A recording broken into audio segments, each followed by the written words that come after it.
Welcome to Stop the Fight, episode 35. And today we are talking about this weekend's fight between Shakur Stevenson and Herring. Let's go! Don't brag about taking my side piece! Don't brag about taking my side piece, though! I broke my back. Back is broken. Spinal. He's strong, man. Good boy. Just. All right, boys. Again, we got ourselves a nice fall schedule. We've had fights week after week after week after week. And here we are continuing with another pretty decent fight. I like this fight. We got Shakur, the undefeated, fearless Stevenson, 16-0 with 8 knockouts. I think the 8 knockouts are a bit deceiving. He does not seem to have any power whatsoever at the top level at 130 pounds at all, really. Again, this is just basing on his previous 2 fights. I know he stopped Felix Caraballo in the 6th a few fights ago, but I think that was more of Felix getting stopped rather than Shakur doing the stopping. He's fighting against Jamel Herring, the 23-2, 11 knockout, 1 defeat by knockout, Semper Fi.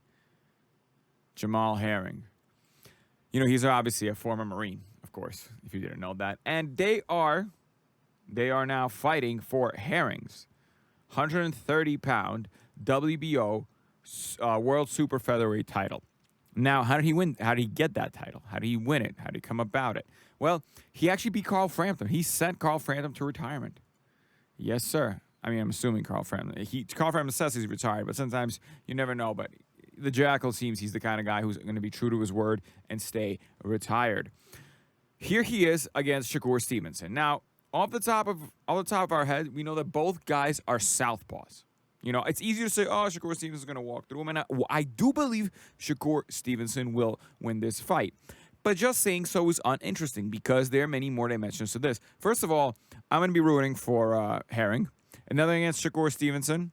But Jamel Herring being a former Marine, kind of like a grind him out fighter. He's a good fighter, but he doesn't have any of these like superb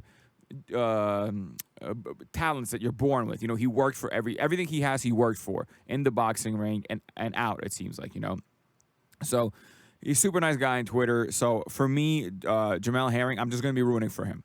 I do believe Shakur Stevenson will win the fight, but I am going to be rooting for him. Now let's talk about what we got in the dimensions. Both guys are southpaws. Shakur Stevenson is obviously very young at 24 years old. He's still filling in his frame. He's still growing. He's still learning. Not growing is a strong word, but he's still filling out his frame. He's not growing anymore. Versus Jamel Herring, he is 35 years old. 5'10", 35-year-old southpaw. At 130 pounds at featherweight. And then these low weight class, especially below 147, I feel, below welterweight. Once you hit 35, it's kind of like an age where at any fight you're going to be old. Is this the fight? Is that the fight?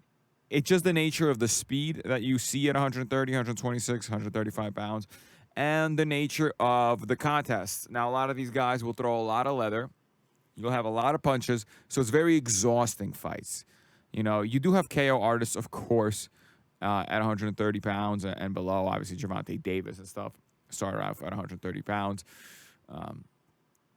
So you do have power punchers, but generally speaking, you have a lot of fights going the distance. A lot of guys, a lot of fights where there'll be over 1,000 punches thrown. Basically, it's workhorse fights. So sometimes awesome to look out as it looks like it's like everyone's shooting a lot of shots, it's like gunslinging almost. So, after 35, the body, all those fights can really wear you down. The good thing for Jamel Herring is he doesn't have that many fights. He has only 25 fights. And part of that is because he kind of came in the game a little bit late. He only started in his pro career really 10 years ago. Actually, 9. So, we're talking about a guy who was 26 when he even started this whole shebang. So he really worked for his 2 losses coming against Denis Shafikov and Ladarius Miller. Obviously, neither one of these guys are particularly standout names. You wouldn't say that Ladarius Miller is some kind of monster. He's a pretty good fighter, 21-2 with 6 wins by knockout. Recently lost to Michael Rivera last year in a fight that it was a good test for Rivera. Rivera was a prospect coming up, and kind of this was Miller's shot to see if he can kind of maybe make it to that next level at 135, 140 pounds, but didn't work out for him. Anyway, and Denis Shafikov. Again, decent fighters, but not particularly world beaters. Not world beaters. And you know, off the top of this is what I'm saying. Off the top of your head, you see a talent disparity, speed disparity, technical disparity between Shakur Stevenson and Jamel Herring. You know, Andre Ward's working in the camp, but there are a few intangibles. Now, Shakur Stevenson is going to be smaller. I'm looking at the weigh-in pictures right now. He's half a head shorter. He's 5'7", or Herring's 5'10". Both being southpaws means that the angles that Shakur Stevenson is used to fighting at, his boxing, is going to be, you know, it's not gonna come as easily. I'm sure he's getting great sparring and great training. You know, like I said, Andre Ward is in that camp, or at least he's advising him somewhat, from what I understand. You know, this is going to be a well-prepped, well-schooled fighter. But I believe that Jamal Herring has a legitimate shot to at least cause the young Stevenson some issues. And we have to look no further than this kind of inability to see, I guess, some of the nuances than the betting angles on this fight. And I believe that they are a bit too wide. I believe that there is some money, some ability to make a little bit of money on the casinos underestimating Jamel Herring. I think they did underestimate. You know, he came in against Carl Frampton. I'm not saying Carl Frampton is this great fighter, but Carl Frampton was a very good fighter. And right now, you know, against a very, you know, I would say, and Jamel Herring is proving himself to be at least a good fighter.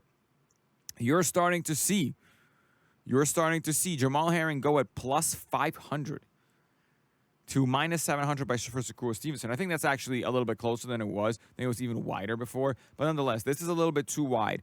A 5-1 play, I personally, guys, please, you make your own decisions. You're all grown people. This is just what I'm doing. This is not financial advice. So please. I like this. I like the Herring play. While I believe Shakur Stevenson will probably win this fight, I like the Herring play. I like the plus 500 on Herring. And of course, you know, you see the over-under. The over 11.5 at minus 210. The under 10.5. Sorry, 11.5. 10.5 at plus 170.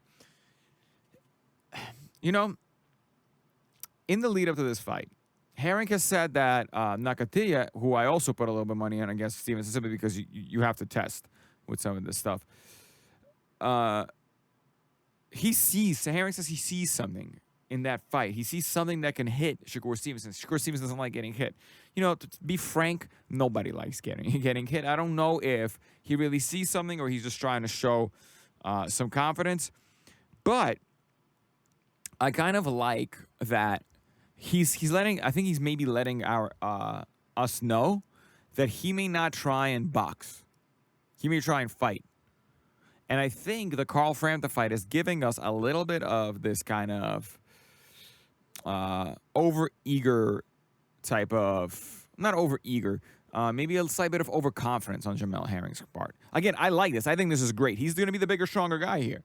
You know, if he is saying he wants to go hurt the young Stevenson, maybe that's the chance to do it. Maybe that's what he should do. Maybe he should go forward. You know, so I think I'm going to take Jamal Herring with the under 10.5. Another reason why I believe the under 10.5 can be good here, well, if Jamal Herring is showing his age of 35, and if Stevenson is further kind of stepping into that body, I believe a stoppage is possible for both men, actually. Yes, I believe that Shakur Stevenson doesn't carry much pop, but if Herring is going forward, Shakur Stevens' superior at boxing can sometimes he'll be able to catch and hurt Herring on the way in. Doing so, maybe he can get a stoppage. So I like, again, guys, if Shakur Stevenson wins by decision, or obviously a really late knockout, you know, because 10.5 means in the middle of the 11th round, just so you guys know, again, minute and 30 seconds in the 11th round. If he gets a stoppage in the 12th round or at the end of the 11th, I lose all my money. If Shakur Stevenson wins by decision, I lose all my money. Draw in this case, this is the money's returned, obviously, unless you take the three-way. The odds are slightly different, but I'll talk about that in another video. So, you know, I believe the casinos have it a little bit wide. The plus 500, you know, Herring is a good fighter. He is a good fighter. Do I believe he's as good as Stevenson? No. Does he have the same talent potential? No. Has he looked as good in the ring? No. All those things can be true, and the fighter can still be slightly overvalued. It's important that that's what we see when we bet. It's the same thing with the Hellenius fight the other week with Konowski. The first time I saw it, I was like, guys, this is like, there's some structural issues here. I believe that Konowski in the first fight probably could have been the favorite. No doubt, Hellenius lost a bunch. But plus 1,000? No. And in the second fight, especially the way that Hellenius stopped him, how Hellenius came out at plus 200 almost, guys, that's absurd. So, like I said, plus 500 for Herring, who's a pretty good fighter, a bigger fighter, stronger fighter. It's going a plus 500. I just don't like it that wide. I I believe there's a very real chance that Herring could win this fight. And again, if the Carl Frampton knockout was any indication or gives him any more confidence boost, he may just go forward on the young Shakur. Last week we had Emmanuel Navarrete with Joet Gonzalez, right? And I said, look, Joet Gonzalez was completely shut out by Shakur Stevenson. It wasn't even particularly close, but you have to understand that Joet Gonzalez is significantly smaller than Herring is going to be. Worse boxer, and didn't look all particularly good against Navarrete. He looked fine, but this is a completely different animal of Jamal Herring, who's 4 inches taller, bigger, fought against decent opposition now. You know, Jamal Herring has fought decent opposition. He's fought Oquendo, he's fought Frampton, and he's fought, like I said, Shafikov. He's pretty decent. Ladarius Miller, he's okay, but you know, this is a decent fighter that we see in Jamal Herring.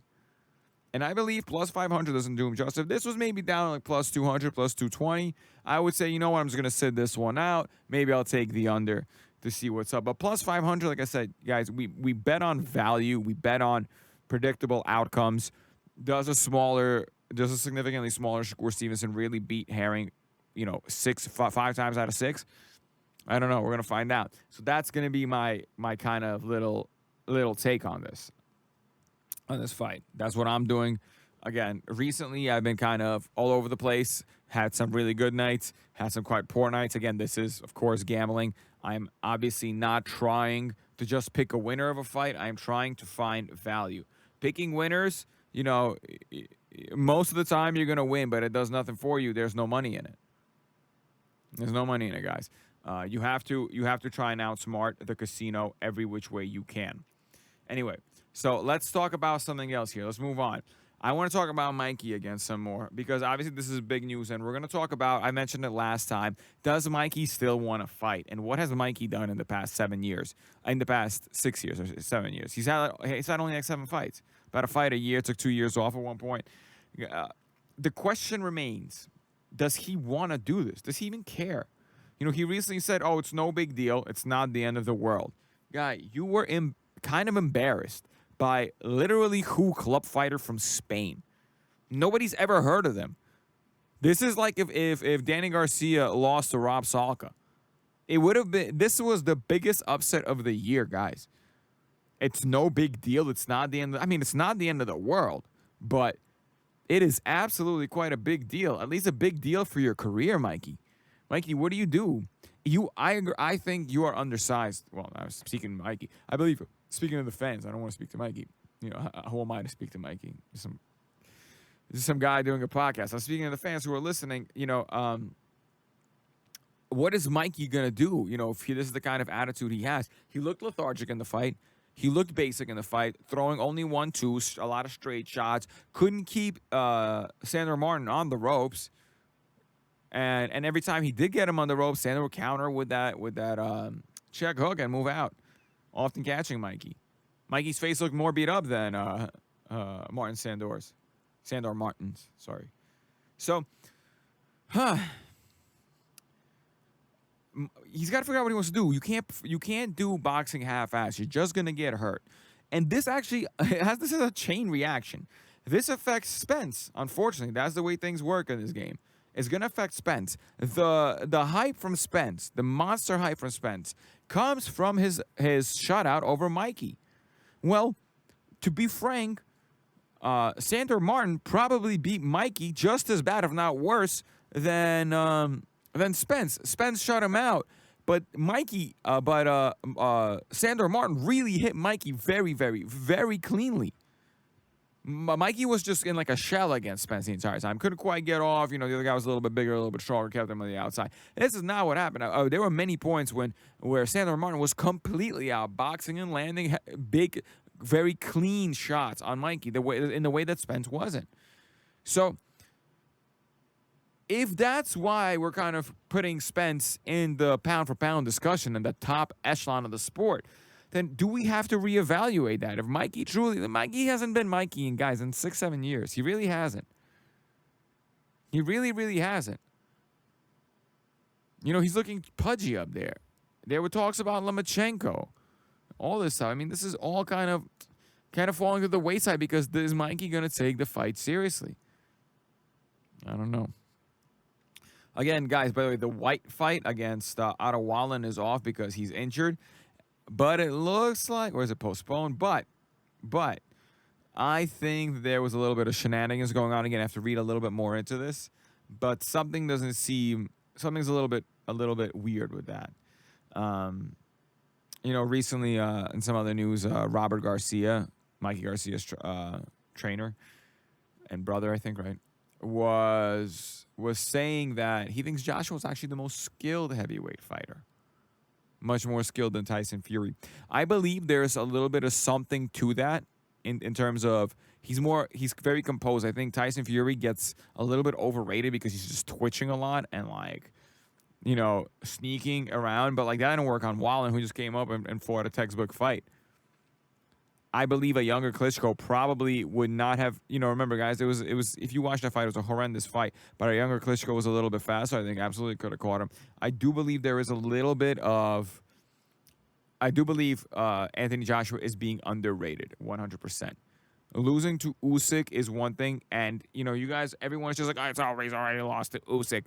Guys, he has to rematch Usyk, and if you guys remember, Anthony Joshua took those middle rounds, marked up Usyk, cut Usyk. Usyk's face did not look great. Yes, Joshua was hurt. But Joshua is athletic. Just he doesn't have the foot speed. Before everyone keeps saying he's got such fast feet. He does not have fast feet. At least not in the boxing ring. But he's nice, tight, and controlled.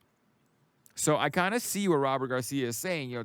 He has 3 world-class shots, as I keep saying. The left hook, the straight right, and the uppercut. His jab needs more working. It's a good jab, but it's not world-class, and that's part of the reason why he couldn't do anything to Usyk. That jab was not playing a role. He was getting countered over the top of the jab. Well, not over the top, but I guess over the top of the jab all the time by Usyk with the straight left down the pipe. So I kind of agree with Robert Garcia in the sense, not that he is more skilled than Fury, but that Fury's a little bit overrated and Anthony Joshua is a bit underrated right now. I believe a fight between them two is significantly closer than everyone wants to talk about. Anthony Joshua is much, much stronger in the clinch and a much better boxer than Deontay Wilder. I completely believe that if Anthony Joshua and Tyson Fury fight, that we may see Tyson Fury very hurt numerous times. Just saying, remember these looping weird shots that Tyson Fury is able to dodge from Wilder are going to come at a different angle, much straighter, and placed much better with Anthony Joshua. Again, I don't want to get ahead of myself, but I thought that was just an important kind of note to bring up. And, guys, I'm going to do it here. Again, we only have one real big fight. Obviously, there are cards in Mexico. There's more stuff on the undercard of the Jamal Herring fight. There's Caperni is fighting, but generally, this is the only big fight this weekend, and I'll talk to you after it's over. It's over! I'm gonna go home and break my wife's hip. Don't brag about taking my side piece. Don't brag about taking my side piece, though. I broke my back. Back is broken. Spinal. He's strong, man, good boy, just...